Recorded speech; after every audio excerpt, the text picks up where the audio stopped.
The morning shift. Ellie Jackson adjusted her neat housekeeping uniform as she pushed her cleaning cart down the plush carpeted corridor of the Orchid Regency Hotel. Her graying hair was pulled back in a tidy bun, and despite the early hour, her eyes held their characteristic warmth and determination. Walking beside her was Clara Mitchell, her longtime co-worker and friend, whose kind face bore an excited expression. "Did you hear about the special event today, Ellie?" Clara asked, smoothing out the wrinkles on a bed sheet. "It's a workers' appreciation charity dinner. They're calling it Dignity and Labor." Ellie couldn't suppress a skeptical snort. Dignity and labor? That's rich coming from management. I know, Clara admitted. But maybe this time it'll be different. They say it's supposed to raise awareness about fair treatment and respect for workers across industries. As they methodically cleaned their assigned rooms, Clara shared more gossip. Richard Hensley, the hotel owner, he's become obsessed with upgrading from 4 to 5 stars.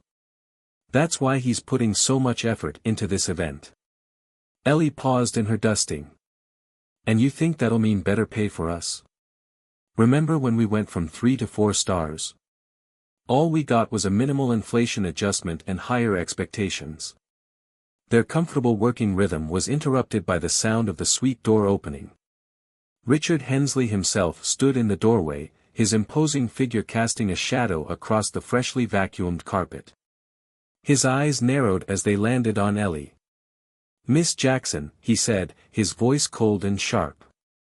"I see you've forgotten proper etiquette when greeting your superiors. You should bow, like Miss Mitchell here." Ellie felt heat rise in her cheeks, but she maintained her composure.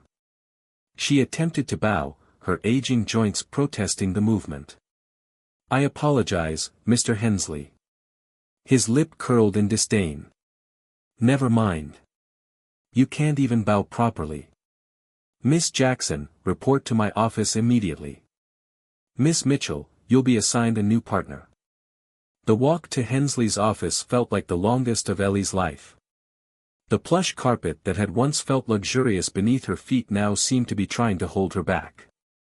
The office itself was a testament to power, floor-to-ceiling windows offering a sweeping view of the city, expensive furnishings, and a massive mahogany desk behind which Hensley took his seat. He didn't offer Ellie a chair. "Miss Jackson," he began, his voice carrying false concern. "Effective immediately, you will no longer be assigned to room cleaning duties. Instead, you'll be reassigned to janitor duty for the public restrooms." The words hit Ellie like a physical blow. "But sir, I've always received excellent reviews for my work." "Complaints aren't everything, Miss Jackson," Hensley interrupted. "There are other considerations. For instance, it would be a shame for hotel guests to see someone like you, old and dark, cleaning the hotel rooms.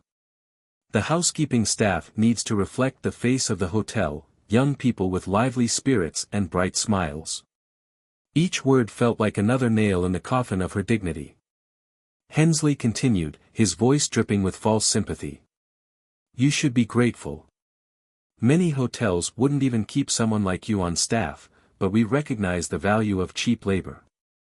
The public restrooms need constant attention, and frankly, it's a job better suited to someone of your background." As Ellie left the office, her steps heavy with the weight of what had just transpired, she couldn't help but feel that something fundamental had shifted. Not just in her job, but in the very fabric of her life at the Orchid Regency Hotel. Her new supervisor, Cass, was leaning against the janitor's closet when Ellie arrived, absently picking at her nails. The introduction was brief and dismissive. "Right, public restrooms. Not much to it really. Cleaning supplies are in here. Check the restrooms every hour, more if it's busy. Make sure it's always dry. Any questions?" Before Ellie could respond, Cass walked away, leaving her alone with her thoughts and a new cleaning cart that felt foreign under her hands. As she pushed it toward the public restrooms, she noticed the difference in how people looked at her, or rather, through her. She was no longer part of the hotel's background, she had become invisible. The day wore on, each hour feeling longer than the last. Ellie's body ached, her spirit was battered, but she refused to let her work suffer. Even in this new, demeaning position, she was determined to maintain her standards of excellence. It was no longer about impressing management or earning recognition, it was about preserving her own sense of dignity in the face of humiliation. As the afternoon light streamed through the lobby windows, Ellie heard snippets of conversation about the upcoming charity event. Guests chattered excitedly about celebrity attendees and speeches on worker dignity. The irony wasn't lost on her. Here she was, demoted and demeaned, while just a few floors above, people would soon gather to pat themselves on the back for their commitment to worker rights. When the women's restroom finally emptied out and dried, Ellie braced herself for her next challenge, the men's restroom. Standing before the door with her cleaning cart stacked with supplies, she took a steadying breath. This was unfamiliar ground, a space that seemed oddly more daunting than the women's restroom she had spent all day cleaning. Little did she know that behind that door, an encounter awaited that would change everything, an encounter that would challenge not just her resilience, but the very foundations of power within the Orchid Regency Hotel. The witness. Pushing open the heavy door to the men's restroom, Ellie was struck by the difference in atmosphere. The space, with its marble countertops and brass fixtures, seemed larger and more imposing than its female counterpart. The fluorescent lights overhead cast harsh shadows, reflecting off the polished surfaces like spotlights on a stage. Standing before one of the mirrors was Mr. Hensley himself, absorbed in his reflection as he adjusted his tie with meticulous care. He was speaking, but not to her, rehearsing what appeared to be his speech for the evening's charity event. And so, ladies and gentlemen, he declared to his reflection, his voice carrying the practiced cadence of a seasoned public speaker, it is with great pride that we at the Orchid Regency Hotel reaffirm our commitment to valuing our workers. We understand that the dignity of labor is not just a phrase, but a principle we must uphold every day. The irony of his words made Ellie's stomach turn, but she forced herself to focus on her work. Quietly, she began cleaning, moving methodically through the space while trying to remain as unobtrusive as possible. She cleaned the toilets and mopped the floors, all while Hensley continued his performance, oblivious to her presence. As she approached the sink area, Ellie moved with extra caution. But fate had other plans. Hensley, satisfied with his rehearsal, turned on the tap to wash his hands. In his haste, he failed to notice the small pool of soapy water that had accumulated on the counter. As he leaned forward, his expensive blazer caught the edge of the puddle, leaving a noticeable wet patch. The reaction was immediate and severe. Hensley's practiced smile vanished, replaced by a mask of fury. He whirled around, his eyes landing on Ellie with laser-like focus. "You," he bellowed, his face reddening. "What is the meaning of this? Can't you even clean a simple counter properly?" "I'm sorry, Mr. Hensley," Ellie tried to explain, her voice trembling despite her efforts to remain calm. "I was waiting for you to finish before cleaning that area. I didn't want to disturb." "Excuses." Hensley cut her off, his voice echoing off the bathroom walls. "Always excuses with you people. Do you have any idea how much this suit costs? More than you make in a month, I'd wager." Before Ellie could respond, Hensley did something that left her stunned. With a swift, angry motion, he grabbed one of the cleaning buckets filled with dirty water and tossed its contents at her. The cold, grimy liquid soaked her uniform, splashing across her face and dripping onto her shoes. "Clean it up," Hensley snarled, his voice low and menacing. "And when you're done, I want this entire bathroom spotless. Do you understand?" Unknown to both Hensley and Ellie, one of the stall doors was closed. Behind it, a tall figure sat perfectly still, wireless earbuds in his ears, listening to every word of the confrontation. As Hensley stormed out of the bathroom, the stall door slowly opened, and Johnny Depp emerged, removing his earbuds with a deliberate motion. The actor's presence created an immediate shift in the atmosphere. The harsh bathroom lighting caught his face as he observed Ellie in her soaked uniform and the freshly mopped floor. For a moment, time seemed to stand still. Before either could speak, the bathroom door burst open once again. Hensley strode in, his face still flushed with anger. However, the moment he laid eyes on Johnny Depp, his demeanor underwent a dramatic transformation. "Mr. Depp!" Hensley exclaimed, his voice suddenly oozing with charm. "I do hope you're enjoying your stay with us. I see you've encountered our cleaning staff." He gestured dismissively towards Ellie as if she were nothing more than a piece of furniture. Johnny Depp's gaze shifted between Hensley and Ellie, his expression unreadable. Slowly, he removed his other earbud. "Oh yes, I have," he said, his voice calm and deliberate. "It seems there's been quite a commotion in here." Hensley let out a forced laugh, waving his hand dismissively.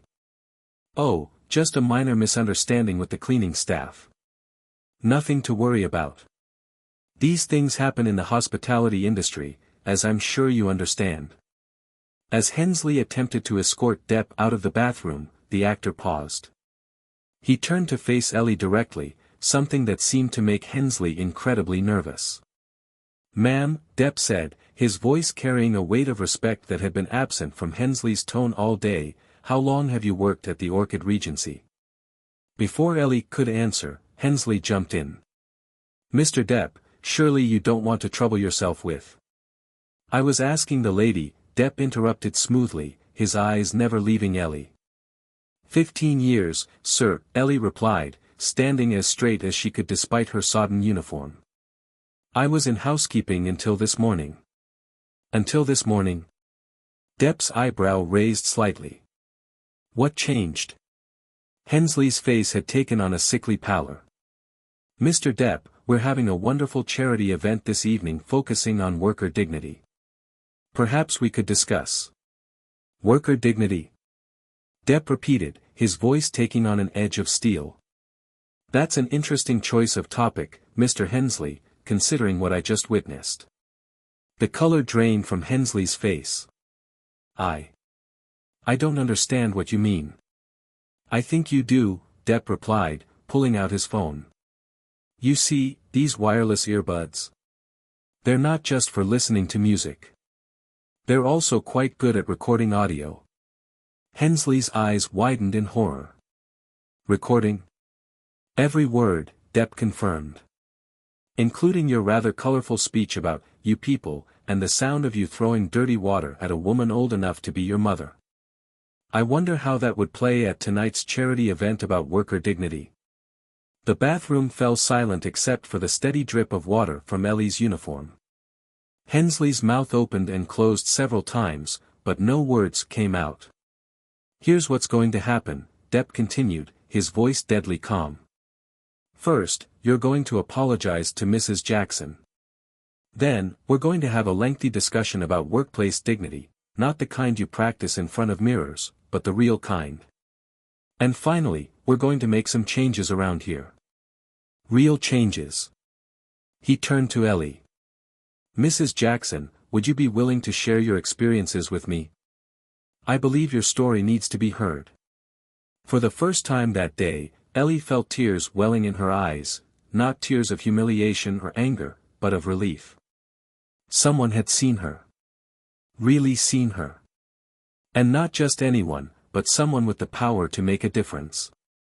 "Yes," she said, her voice growing stronger with each word. "Yes, I would."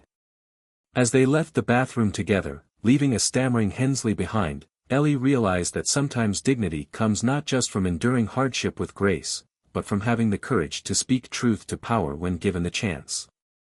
And sometimes, justice arrives in the most unexpected ways, wearing wireless earbuds and carrying the power to make real change. But this was just the beginning. The real challenge lay ahead, transforming one moment of accountability into lasting change at the Orchid Regency Hotel. The evening's charity event was about to become something very different from what anyone had planned. Voices rising. The afternoon sun filtered through the windows of Johnny Depp's penthouse suite at the Orchid Regency Hotel, casting long shadows across the elegant furnishings. Ellie sat perched on the edge of a plush armchair, now wearing a fresh uniform that Depp's assistant had procured for her. Her hands were wrapped around a warm cup of tea, and for the first time that day, she felt her shoulders begin to relax. "Start from the beginning," Depp said, his voice gentle but firm. He sat across from her, phone in hand, recording their conversation with her permission. "Tell me everything." As Ellie began to speak, the words poured out like a dam breaking. She told him about her years of service, the countless rooms she'd cleaned to perfection, the camaraderie with Clara, and the sudden, humiliating demotion that morning. She described the subtle and not-so-subtle discrimination she'd faced, the weight of being invisible, and the cruel irony of the upcoming charity event. "And you're not the only one, are you?" Depp asked, his eyes sharp with understanding. Ellie shook her head. "No, sir. There's Maria in the kitchen, they moved her to night shift when guests complained about her accent. And James, our best bellman, was relegated to parking duty because Mr. Hensley said he scared the female guests. He's been here 12 years. A knock at the suite door interrupted their conversation. Depp's assistant entered, followed by Clara, Maria, James, and several other hotel workers. Word had spread quickly through the staff, and those who had suffered similar treatment had found the courage to come forward. One by one, they shared their stories. Clara spoke about the harassment she'd faced for defending her colleagues. Maria described the isolation of being moved to night shift, away from the guests she'd served for years. James revealed how the parking duty assignment had cut his tips in half, making it nearly impossible to support his family. As they talked, Depp's expression grew increasingly determined. He made notes on his phone, occasionally asking clarifying questions. When the last person had finished speaking, he stood up and began to pace. "The charity event starts in 3 hours," he said, checking his watch. "Mr. Hensley is probably in damage control mode right now, trying to figure out how to contain this situation." A small smile played at the corners of his mouth. "But he's about to learn that some things can't be contained." He turned to address the group. "What you've all described isn't just unfair, it's illegal. Discrimination, harassment, retaliatory demotions, these are serious violations. But proving them can be difficult, especially against someone with money and influence. That's why nothing ever changes," James said bitterly. "They always find a way to sweep it under the rug." "Not this time," Depp replied, holding up his phone. "This time we have evidence. And more importantly, we have timing. In less than 3 hours, this hotel will be filled with media, local officials, and business leaders, all gathered to celebrate worker dignity." His smile widened. The irony is almost poetic. He turned to Ellie. "Mrs. Jackson, how would you feel about sharing your story with a larger audience?" Before Ellie could respond, another knock at the door revealed Sarah Chen, a young journalist from the local newspaper. She'd been assigned to cover the charity event but had arrived early at Depp's request. "Miss Chen," Depp greeted her, "thank you for coming. I believe we have a different story for you than the one you were expecting to write." As Sarah set up her recording equipment, more hotel workers began to arrive. The suite slowly filled with people, each with their own story of mistreatment and discrimination. The energy in the room was electric, a mixture of fear, hope, and long-suppressed anger finally finding its voice. Meanwhile, several floors below, Richard Hensley was indeed in panic mode. He paced his office, tie askew, making frantic phone calls to his lawyers and PR team. The carefully orchestrated charity event was threatening to become a nightmare. "I don't care what it costs," he barked into his phone. "Find a way to stop this. Get me an injunction, a gag order, anything." But as his lawyer tried to explain, there was no legal way to prevent people from telling their own stories. And with Johnny Depp involved, the media attention was guaranteed. Back in the penthouse, Sarah Chen's interviews were in full swing. She spoke with worker after worker, documenting years of systematic discrimination and abuse. Her fingers flew across her laptop keyboard, crafting a story very different from the puff piece she'd expected to write about a hotel's charitable initiative. As the afternoon wore on, something remarkable began to happen. Word spread through the hotel's staff, and more workers found their way to the penthouse. Not just those who had faced discrimination, but others who had witnessed it and stayed silent out of fear. Even some of the privileged workers, those who had benefited from Hensley's favoritism, came forward to corroborate their colleagues' stories. Ellie watched it all with a mixture of amazement and apprehension. She thought about all the times she'd swallowed her pride, all the indignities she'd endured to keep her job. Now, suddenly, the very walls that had contained their silence were crumbling. "Mrs. Jackson," Depp called out, drawing her attention. "It's almost time. Are you ready?" Ellie looked around the room at her colleagues, no, her family, and felt strength flowing from their presence. For 15 years, she had cleaned this hotel's rooms, maintained its reputation, and preserved its dignity while losing pieces of her own. Now it was time to reclaim what she had lost. "Yes," she said, her voice firm. "I'm ready." As the sun began to set over the city, casting a golden glow through the penthouse windows, the workers of the Orchid Regency Hotel prepared for a very different kind of charity event than the one that had been planned. In just a few hours, the true meaning of dignity would be on display, and nothing at the hotel would ever be the same. What none of them realized was that the evening ahead would bring not just confrontation and revelation, but also an unexpected twist that would change their lives forever. As the charity event guests began to arrive downstairs, the stage was set for a night that would redefine the meaning of justice at the Orchid Regency Hotel. The event. The grand ballroom of the Orchid Regency Hotel gleamed under the crystal chandeliers, a testament to opulence and prestige. Well-dressed guests filtered in, their jewelry catching the light as they mingled over champagne and hors d'oeuvres. Large banners proclaimed, "Dignity in Labor," a celebration of worker rights, in elegant gold lettering. Richard Hensley stood near the entrance, greeting guests with an increasingly strained smile. His eyes darted nervously to the door every few seconds, and beads of sweat had begun to form on his forehead despite the room's perfect temperature. His PR team huddled in a corner, phones pressed to their ears, trying desperately to contain the situation. "Sir," his assistant whispered urgently, "the press is asking why Johnny Depp isn't here yet. He's supposed to be our keynote speaker." Hensley tugged at his collar. "Keep them distracted. Tell them he's preparing his speech or something." But the whispers had already begun to circulate through the crowd.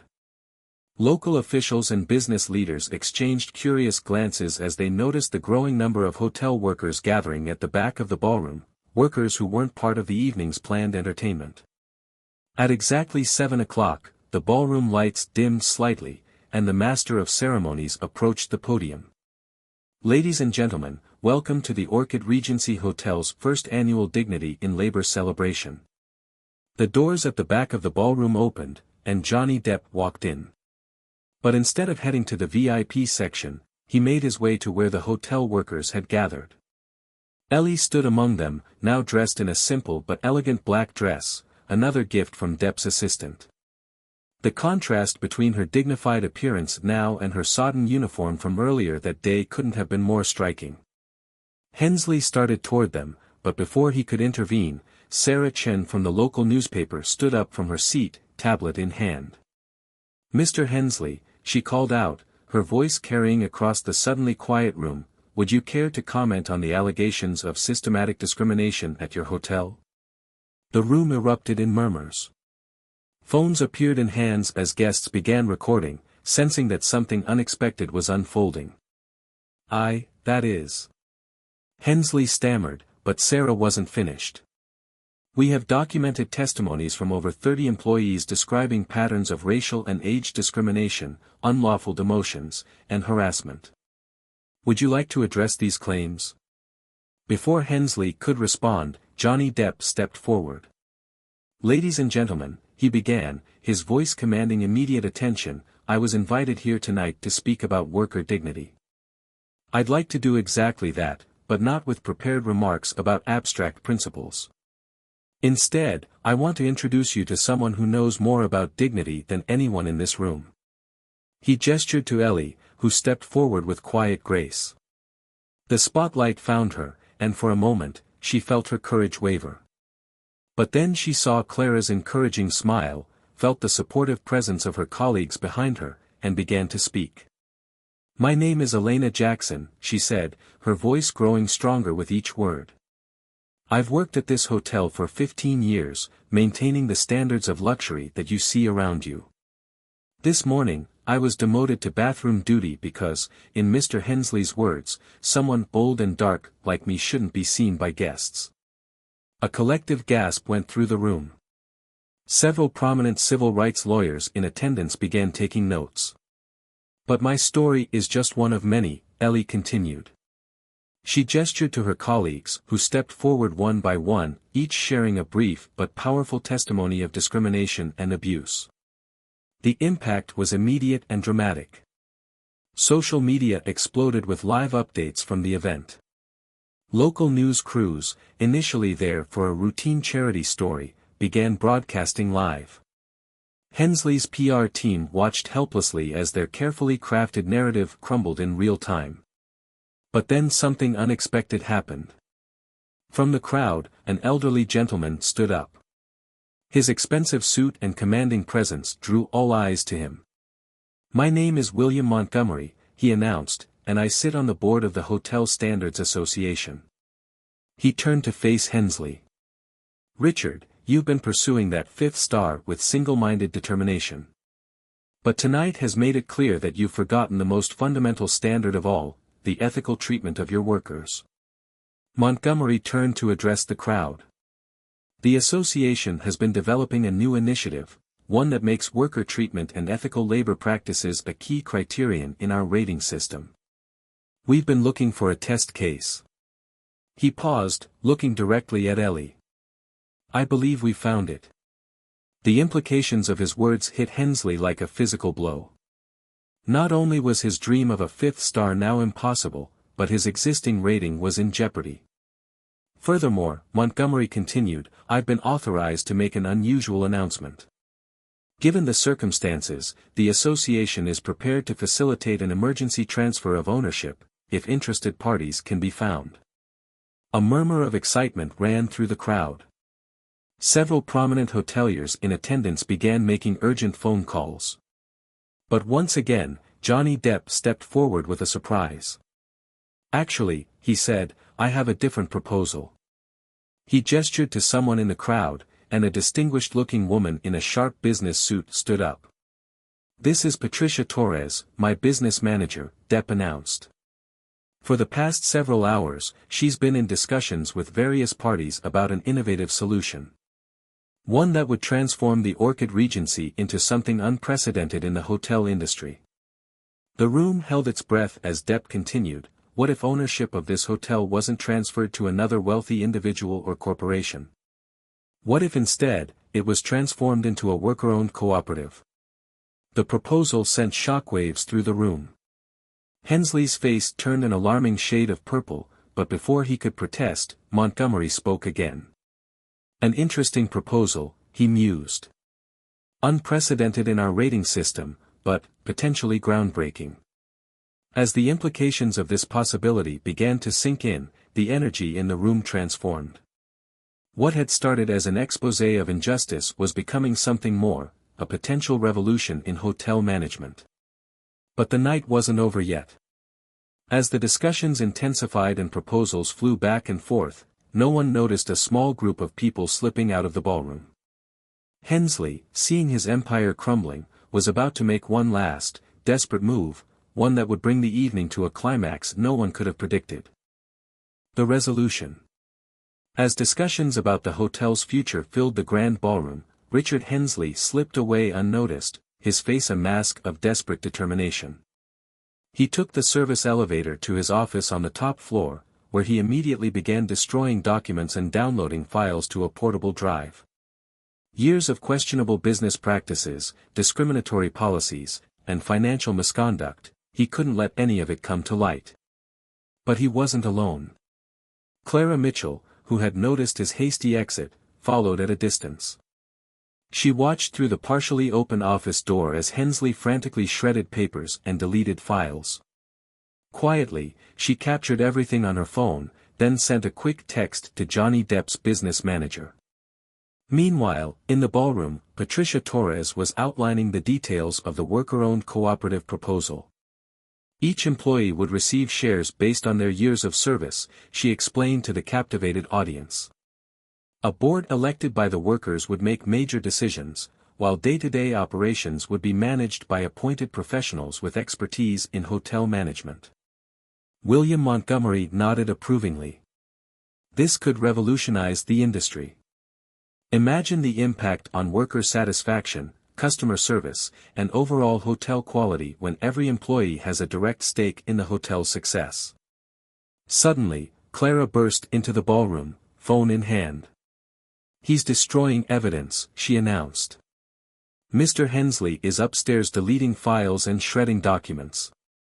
The room erupted in chaos.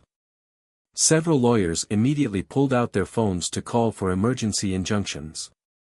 Hotel security, already conflicted about their loyalties, looked uncertain about what to do. Johnny Depp turned to William Montgomery. "Sir, as a representative of the Hotel Standards Association, can you authorize an immediate audit?" Montgomery was already reaching for his phone. "Better than that. I'm calling Judge Martinez, she's here somewhere." He scanned the crowd and spotted a distinguished-looking woman in judicial robes. "Sarah. We need an emergency warrant." But Ellie, watching all this unfold, realized something else. "The cleaning records," she said suddenly. "I kept copies of everything." All eyes turned to her as she explained. "For 15 years, I documented every incident of discrimination, every unfair demotion, every case of harassment. I noted dates, times, witnesses. I kept it all in a notebook at my station, thinking someday someone would care to look." Patricia Torres' eyes lit up. "Mrs. Jackson, those records could be crucial." "Where are they?" "In my locker," Ellie replied. "In the old housekeeping area." Before anyone could move, a hotel security guard stepped forward. "Mrs. Jackson, I'd be honored to escort you there." "We should hurry." As Ellie and the guard rushed to retrieve the records, the situation upstairs was reaching a crisis point. Hensley, realizing he had been discovered, barricaded himself in his office. The sound of shredding papers could be heard through the door. Judge Martinez, having quickly issued an emergency warrant, authorized hotel security to breach the office. But when they finally got inside, they found Hensley slumped over his desk, tears streaming down his face, surrounded by shredded papers and a blank computer screen. "It's too late," he muttered. "I've deleted everything. You can't prove anything." "Actually," said a voice from the doorway, "we can." Ellie stood there, holding a worn leather-bound notebook. Behind her were Clara with her phone footage, Sarah Chen with her recorded interviews, and Johnny Depp with his audio recording from the bathroom incident. "Mr. Hensley," Ellie said, her voice firm but not unkind, "for years you treated us as if we were invisible. As if we didn't matter. But we saw everything. We remembered everything. And we wrote it all down." The evidence was overwhelming. Within hours, Hensley was facing multiple investigations, from the Labor Department, the Equal Employment Opportunity Commission, and the Hotel Standards Association. His attempt to destroy evidence only added to his legal troubles. Back in the ballroom, as the night drew to a close, William Montgomery made it official. The Hotel Standards Association would support the transition to a worker-owned cooperative model, with Johnny Depp's production company providing initial financial backing and expertise. "Mrs. Jackson," Montgomery said, "would you consider serving as the first chairperson of the Workers' Board?" Ellie looked around at her colleagues, at Clara's proud smile, at Maria wiping away happy tears, at James standing tall again. She thought about all they had endured, all they had overcome, and all they could achieve together. "Yes," she said, "but on one condition. We do this as a team." Every voice matters. Every person counts. 1 month later, the Orchid Regency Hotel reopened under a new name, the Unity Hotel and Suites. The transformation wasn't just in the name, it was visible in every aspect of operations. Workers moved with new confidence, taking pride in their ownership stakes. Customer satisfaction soared as guests experienced service from people who truly cared about their hotel's success. Ellie's office, a modest but dignified space, displayed her old cleaning uniform in a frame on the wall, a reminder of where they had come from and what they had overcome. But it was the new plaque beside it that truly captured the spirit of change. It read, "Dignity isn't given. Sometimes it must be reclaimed. But once found, it belongs to everyone." The Unity Hotel became a model for the industry, proving that treating workers with respect and giving them a stake in their workplace wasn't just the right thing to do, it was good business. Other hotels began exploring similar cooperative models, and the Hotel Standards Association created a new rating category for worker equity and treatment. 1 year later, as Ellie sat in her office reviewing the hotel's latest performance reports, she received an unexpected visitor. It was Richard Hensley, looking older and humbled after months of legal proceedings. "Mrs. Jackson," he said quietly, "I owe you an apology. Not just for that day in the bathroom, but for years of disrespect and discrimination. I was wrong, and I'm sorry." Ellie studied him for a moment, then gestured to a chair. "Would you like some tea, Mr. Hensley? I find it helps when having difficult but necessary conversations." As they talked, Ellie realized that true dignity wasn't just about standing up for yourself, it was about maintaining your humanity even toward those who had denied you yours. The Unity Hotel stood as a testament to that principle, a place where every worker, guest, and even former adversary could find respect and dignity. Outside her office window, the sun set over the city, casting a warm glow across the hotel's new sign. In the lobby below, Clara was training a new group of employees, emphasizing not just their duties but their rights and responsibilities as worker owners. In the kitchen, Maria was confidently directing her staff in both English and Spanish. And at the front desk, James was teaching a management class to a group of aspiring hoteliers from around the world. The Unity Hotel had become more than just a workplace, it was a symbol of what was possible when people stood together, spoke truth to power, and refused to let their dignity be denied. And for Ellie Jackson, it was proof that sometimes the most powerful changes start with a single moment of courage, echoing through time to create something truly extraordinary.